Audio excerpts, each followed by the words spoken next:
Hey guys, it's Paige. It's about 2 o'clock, 1 minute till, so I was going to go ahead and get my softball video started. Thought I would do it live here in the center members page, and then of course we'll upload it to YouTube. So thank you for continuing to participate and share that information. So last week we were in my driveway. Today we're in my garage. Because I didn't know what the weather was going to do earlier. I know it said it wasn't going to get bad till later, but it was looking a little dark out, so I shifted to my garage. For those who aren't familiar with Oklahoma, just weather, you never know. So if you don't know me, my name's Paige McCune. I work at the Center for Individuals with Physical Challenges, and I'm the Transition Services Coordinator. Hey, Melita. And I coach wheelchair softball. So today's video is going to be about softball drills that you can do by yourself. Due to being, oh, hi, Sally. Thanks. Due to being quarantined at home, you know, we're having to keep up with our practices virtually. And if you don't have anyone at home, I still want you to be able to get your practices in. Sorry.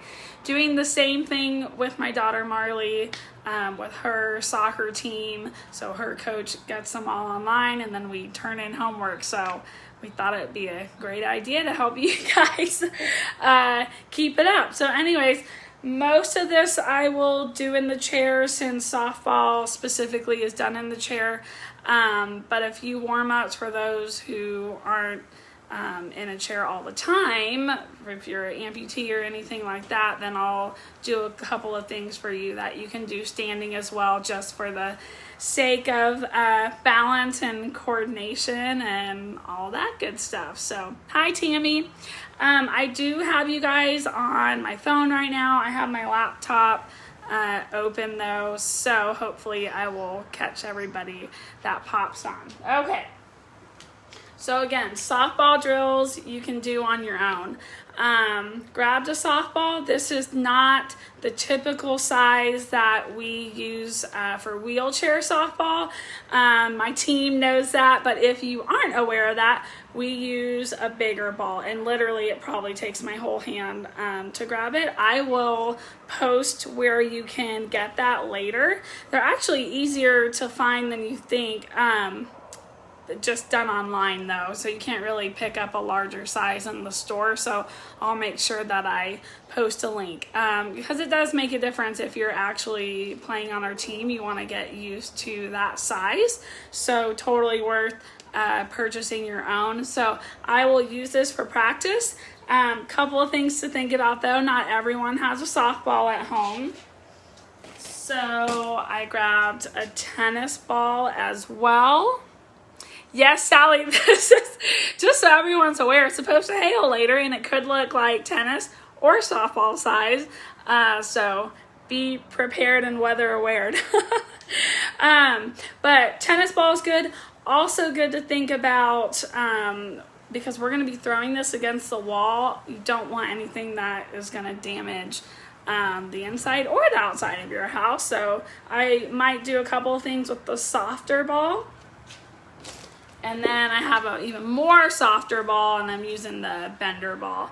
So you can use, hi Chaz, you can use any of these, again, because we're just at home and you're trying to be resourceful. So anything's better than nothing. So here are what my options are today. Also wanted to point out, initially I was thinking I was going to do this against the brick of my house, but I moved inside. So I have set up just some cardboard boxes. I will say those boxes are full, so it's not just the cardboard up against my wall. Although I think that would protect it, depends on how hard you throw. But I do have it spaced a little away from the wall, but it's standing up, so when I go to throw at it later, it won't damage anything. So just be thinking about that as we go through these drills, what you can do to modify in your house so you're not paying for things later. Okay, so with softball, we want to be comfortable with both hands catching that ball. Not everybody has the same functional mobility. Not everybody has the same sensation.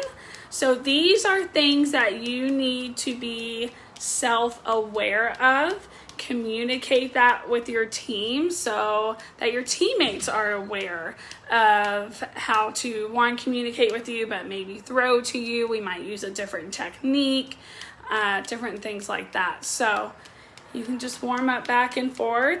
If you need to look at your hands and the ball due to lack of sensation, or we're just trying to get better coordinated, go. Don't be afraid to look at it. Okay, but eventually, as you get more advanced, then you want to start looking away and looking up. Okay, and that's so, again, we talked about this last week, just not turning your eye away from the ball or away from the play. You should always know what's going on. So that's why when we do these things, it's okay to look first, or at first, sorry, but then eventually you want to kind of be doing two things at once if you can. So we're just starting with ball handling. Mr. Chaz, I do not believe in the word can't. So if you find that this is more difficult for you, just slow it down. Take it one at a time. Do it sitting so you're not having to worry about being balanced while you're catching. Focus on one if we're really starting from the beginning. Okay, there's always ways to modify things or to adapt. So don't use the word can't, okay? When we all get back to the center, I'll work with you. Okay, just like we do in basketball practice, go ahead and move this around. Again, you just want to get comfortable with catching that ball in any situation. If you need to slow down and hand to hand, you can do that. And then as you get more advanced, you can just toss it. And then you'll go the other way. So these are solo options. If you have somebody at home that you're quarantining with, that's great. So then you would just pass back and forth to each other. Again, make sure you're practicing with both hands. You're always more of a threat to the other team if they can't predict which arm you're gonna use. So use that to your advantage.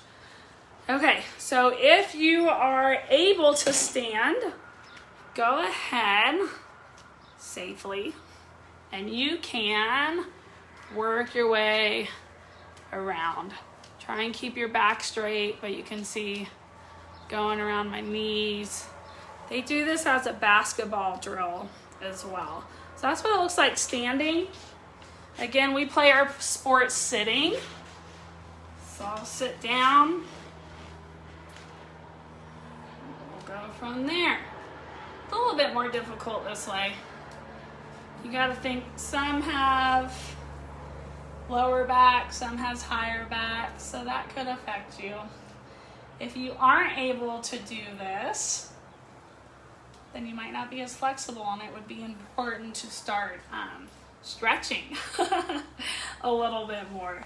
But if flexibility isn't so much the issue because we're not stretching, it's just, we're just not able to do it, just stick right here. And you can go up and down. Something else you can do is look in a mirror while you're doing this. So you can look at your form. Maybe it'll take your eyes off what's directly in front of you for a minute. Can everyone hear me okay? I don't have my helper with me today, so it's just me.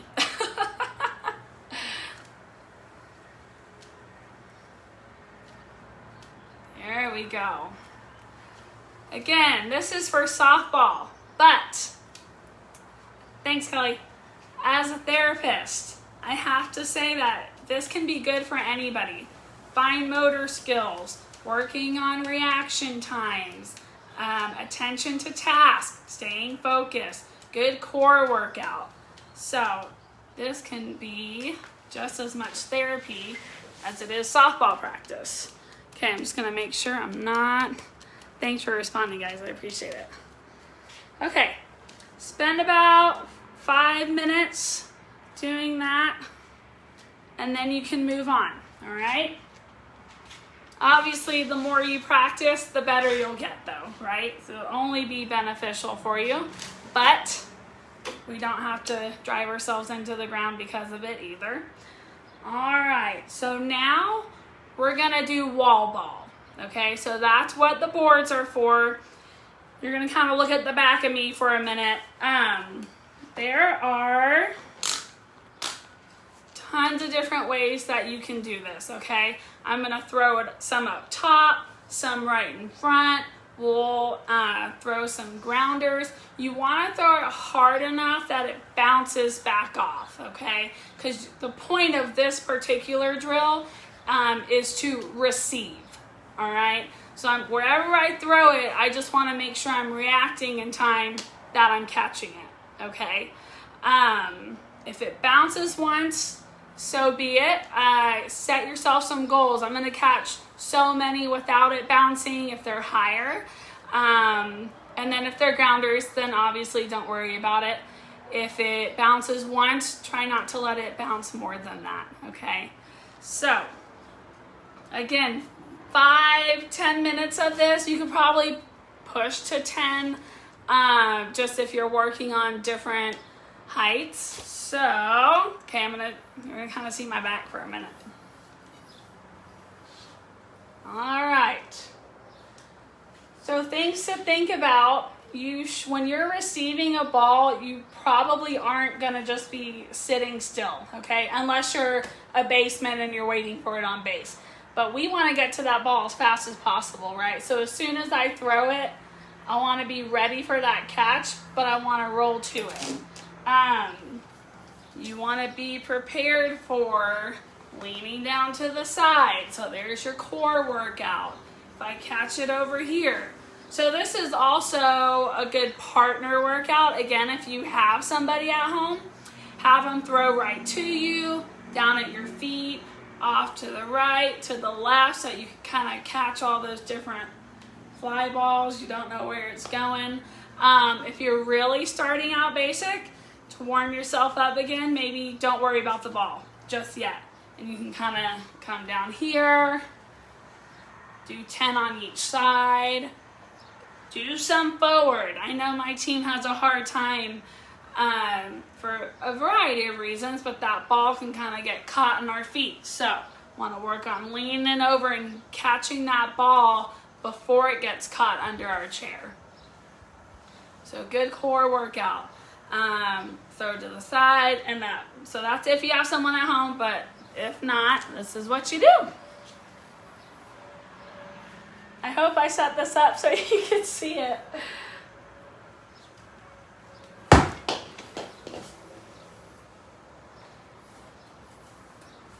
There you go. So that's all we're doing.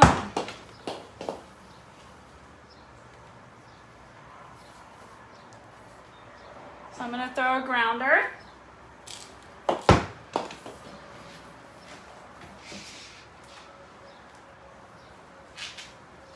Probably didn't see me catch that. Okay, so you always want to be prepared for whatever direction it's going. That could be because it bounces and goes off a direction you weren't prepared for. There's different scenarios for that. Sometimes the field isn't flat, oddly enough. So you gotta be prepared to go up or downhill. Again, I encourage you to do this drill with both arms, okay? Again, you're more of a threat if you can use both sides, but also you just don't know what position you're gonna be in. If it's quicker to use my left, even though I'm a righty, you wanna be, almost as strong, if not just as strong, okay? Does that make sense? So spend about 5 to 10 minutes doing that. Do a couple more.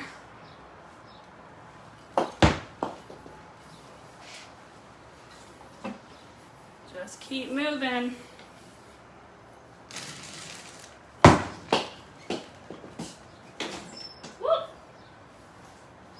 Okay, you couldn't see from that position, but I didn't catch it in time and my feet ran over it. So that's the stuff that you want to work on, okay? So quality over quantity at first. So I'd rather you get in those proper positions, don't pull anything, and then work on your speed after that, okay? So that's what those boxes are for. Use the side of a building if you're at an apartment complex. Really only if it's brick, nothing you can break. Softer balls, if you're just hopping on, I've got the softball, but I've also got a tennis ball and little bender ball here. I've got a lot at home, just we're a sports family, so got soccer and basketballs too. So just whatever you think you have at the house, feel free to chime in if you have other ideas as well, okay?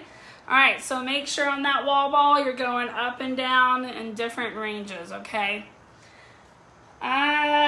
Next, so same type of thing. You want to, this is a receiving drill. So on this one, so initially we were kind of working on infield stuff, but this could be infield or outfield. I am not going to toss this as high because I'm in the garage and there's a ceiling. But if you're outside, see how high above you can throw it and work on receiving it above you, okay? So right here, or bring it into your chest.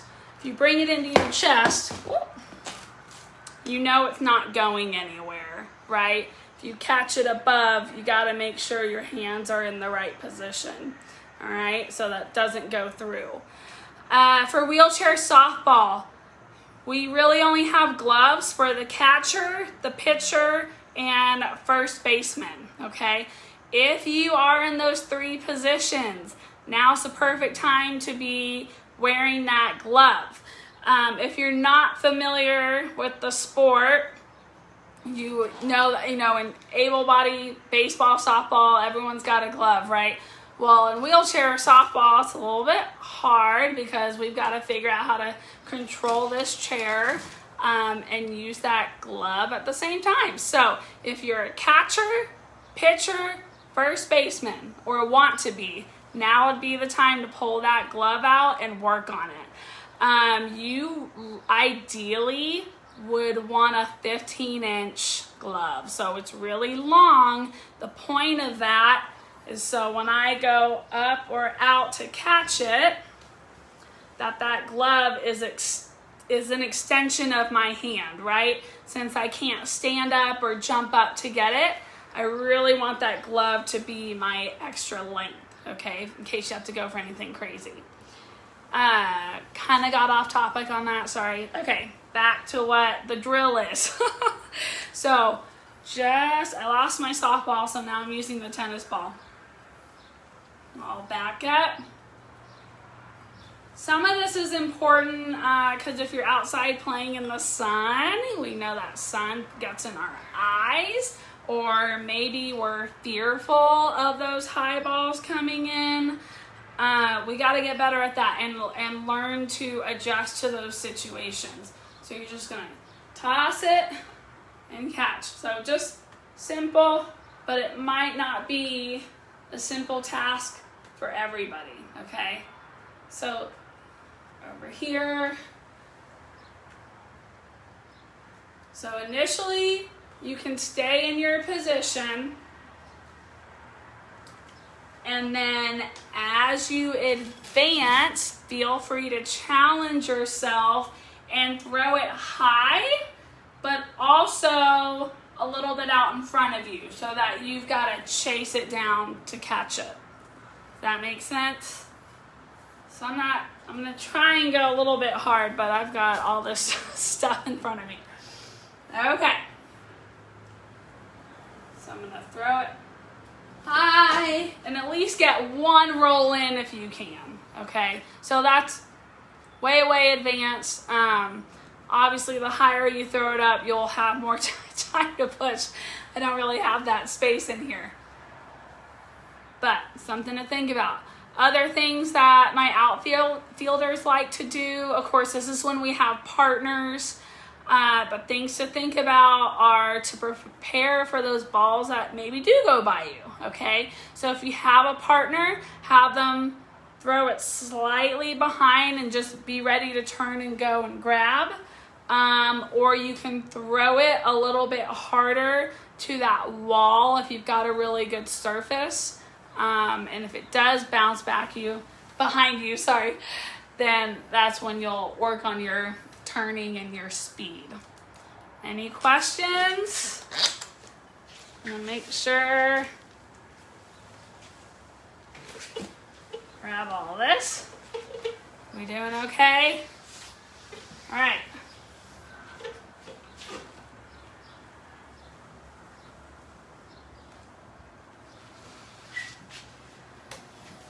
Didn't mean to fly away. I just want to make sure I'm getting everybody on here. But if I miss somebody, I'll go back. Okay, so we've gone over ball handling, wall ball.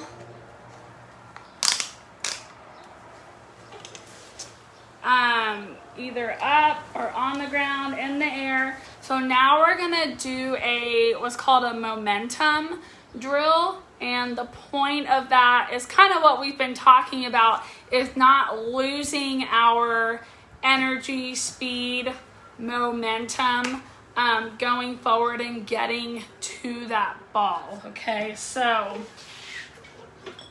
meaning, using that so my ball doesn't run away. But if I come straight at it, I'm pretty much gonna have to stop and bend over and then throw it. And we definitely have killed a second or two by doing that, okay? So not saying that we won't be in those situations and it is what it is, okay? But we would rather not have to stop and pick up, all right? So what you want to do, I got some cones. You do not have to have these cones to do this drill. It's just a good visual. And I'm gonna make a triangle.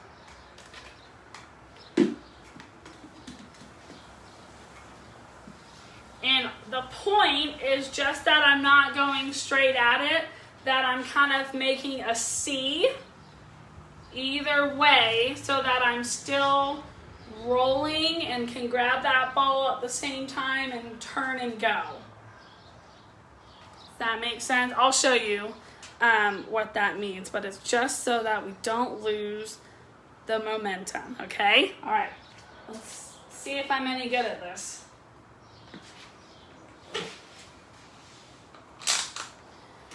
So you're gonna leave that ball there.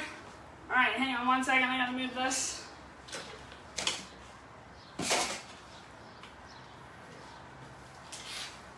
So you wanna work on this on both sides. So I'm just gonna go this way first. So again, I don't have a lot of room behind me. Take as much space as you need or you can create. But I'm gonna go towards that ball, right? So this ball, I can tell it's coming in, I can tell where it's gonna land, or maybe it's already rolling. So we'll say it's already rolling, it's in front of me. I'm gonna come around so that I've got it and I haven't had to stop. Does that make sense? So we'll do that again. And basically that's so that my chair isn't in the way, my body's not in the way. All right, so I'm right-handed, so I'm gonna do that again, and then I'll do the left, okay?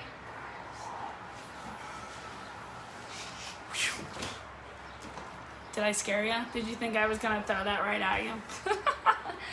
Okay, but notice how I didn't stop, and I was able to keep all my motion going.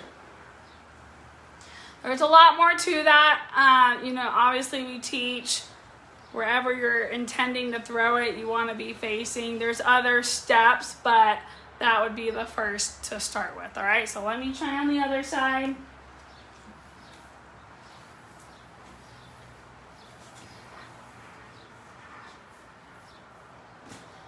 All right, so it's rolling in, as am I. Whoop! And that's why we gotta practice. I didn't get it. And then you go, okay? All right, I gotta try that again to redeem myself. Mainly, I ran into all my stuff over here that you can't see.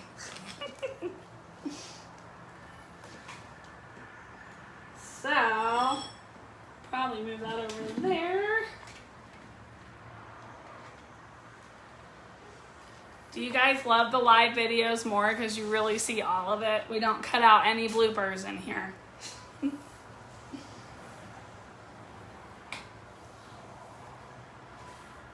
Okay, so it's rolling towards me.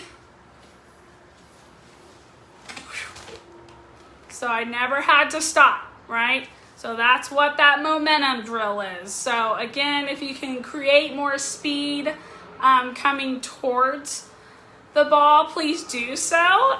So you're going game-like speed. But if you aren't able to do that with your space, like I'm not able to, you just do what you can, okay? All right, so that's momentum. Now we're gonna talk about the strike zone.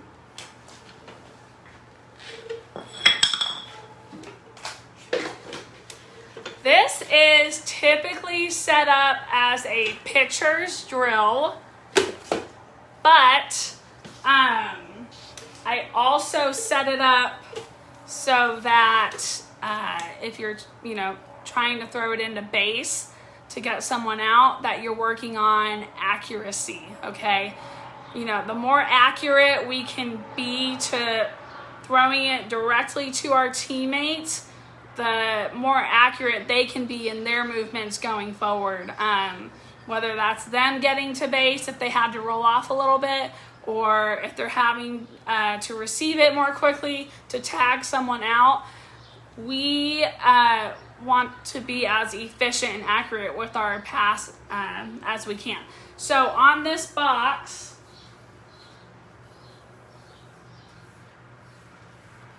I made a box with an X, okay? So I set it like at wheelchair level. If I was passing to my teammate, this is pretty much right where their chest is going to be, okay? If you're a pitcher, your box will look a little bit different, a little longer, maybe a little lower. Obviously that's different for everybody. So, but this could be for any of those positions, okay? So kind of like wall ball earlier, except this time we want to be accurate. Ooh, now I'm really testing myself.